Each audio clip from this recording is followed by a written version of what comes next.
স্ত্রীর বাচ্চা হবে, আমেরিকাতে নিয়ম হলো রুগীকে হাসপাতালে দিয়া চলে যাবে, বাচ্চা হবে, বাঁচলে বাঁচলো, সব কিছু ওরা কমপ্লিট করে আপনাকে 2 দিন 3 দিন পরে ফোন দিবে, আপনি এসে নিয়ে যাবেন।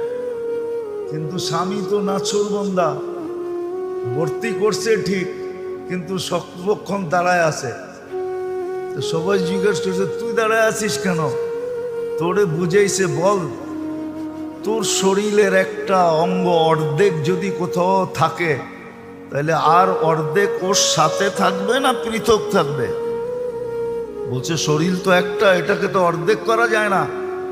তো বলে এ তো আমার অর্ধাঙ্গনী, তো আমি ওর থেকে পৃথক থাকি কি করে? ও তো 10 মাস কষ্ট করলো আমার বাচ্চার জন্য, আমি ওর জন্য 2 দিন কষ্ট করতে পারবো না?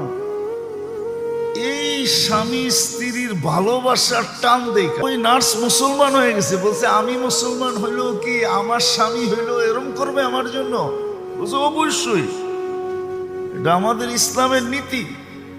মুসলমান হয়ে গেছে।